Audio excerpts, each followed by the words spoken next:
Morning student, graphic and design world में आप लोगों का स्वागत है। आज मैं आप लोगों को बताऊंगा मैरिज रिज्यूम कैसे बनाते हैं, यानी शादी के लिए, शादी विवाह के लिए जो बायोडाटा बनाया जाता है वो किस तरीके से बनाया जाता है, उसका फॉर्मेट कैसा है। ये हिंदी में है। इसके बाद आप लोगों को मैं इंग्लिश में भी बताऊँगा, इंग्लिश में बायोडाटा कैसे बनते हैं, मैरिज रिज्यूम, ये हिंदी में है। इसमें सबसे पहले देखिए आप लोग, सबसे पहला काम हमें ये डाल देना है बॉर्डर, जो कुछ अच्छा लगे। अगर आप लोगों के पास कुछ और फॉर्मेट है तो वो भी डाल सकते हैं, नहीं तो मैंने ये डाला है। उसके बाद सबसे पहले गणेश जी का फ़ोटो मैंने यहाँ दोनों जगह लगा दिया है। ये कोई भी पूजा होता है तो गणेश जी का नाम सबसे पहले आता है, इसीलिए मैंने गणेश जी का लगा दिया है। यहाँ श्री गणेशाय नमः भी लिख दिया है। उसके बाद आगे आइए, आगे में नाम आएगा, नाम जो भी कैंडिडेट का नाम है वो हम डाल देंगे।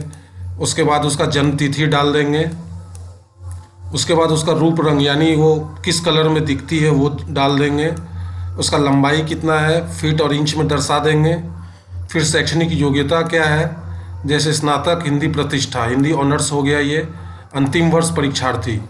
इस तरीके से उसका पूरा कोर्स का डिटेल्स, उसने कहाँ तक पढ़ाई किया वो डाल देंगे। फिर क्रियाकलाप, क्या क्या सीखा है उसने, जैसे संगीत, रसोई, पेंटिंग, सिलाई एवं कंप्यूटर। उसके बाद आ जाइए गोत्र, ये हम लोगों का ये ब्राह्मण का है तो इसमें ब्राह्मण में ये गोत्र डालना पड़ता है, गोत्र डाल देंगे। आपका भी अगर कुछ है गोत्र वो डाल दीजिए। मूल है तो मूल डाल दीजिए, क्योंकि बायोडाटा में जो भी डिटेल्स होता है एक लड़की का या उसके परिवार का, वो पूरा डिटेल्स एक बायोडाटा में देना पड़ता है, जो लड़का से मैच कर जाए जन्म कुंडली के हिसाब से, गोत्र से, मूल से। ये ज़रूरी है मैच करना, उसके बाद ही मैरिज हो सकता है। तो ये दोनों डालना बहुत नेसेसरी है। इसके बाद आ जाइए, उसके बाद पिता का नाम डालना पड़ता है, फिर माता का नाम डाल दीजिए आप, फिर पौत्री, दादाजी का, भाई बहन क्या करते हैं, पूरा डिटेल्स ये भी हमें डालना पड़ता है। उसके बाद नाना जी के तरफ से यहाँ आप नाना जी का भी डिटेल्स यहाँ इंटर करके, चाहे तो नाना जी का डिटेल्स यहाँ लिख सकते हैं, और नाना नानी मामा के बारे में इंटर मार के यहाँ से आप लिख सकते हैं पूरा डिटेल्स। नाना का पता भी लिख सकते हैं यहाँ पर ही।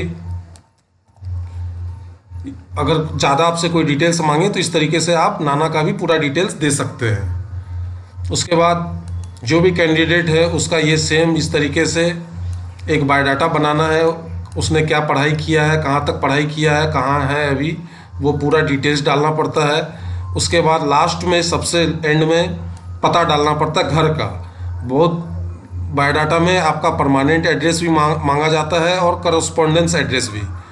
तो दोनों अगर सेम है तो डाल दीजिए, अलग अलग है तो वो भी आप डाल सकते हैं। ये जैसे पता हो गया, पोस्ट एवं थाना डालना है, जिला का नाम, राज्य का नाम और पिन कोड, पूरा पता आपको डालना होगा साथ में। फिर उसके बाद मोबाइल नंबर, और ये विश्वासभाजन है कि ये बायोडाटा कौन दे रहा है। जैसे ये रामाशीष मिश्र दे रहे हैं, आप चाहे तो इसे डाल भी सकते हैं या हटा भी सकते हैं, ये हमारी मर्जी के ऊपर है, क्योंकि इनका नाम ऊपर डल चुका है पहले भी।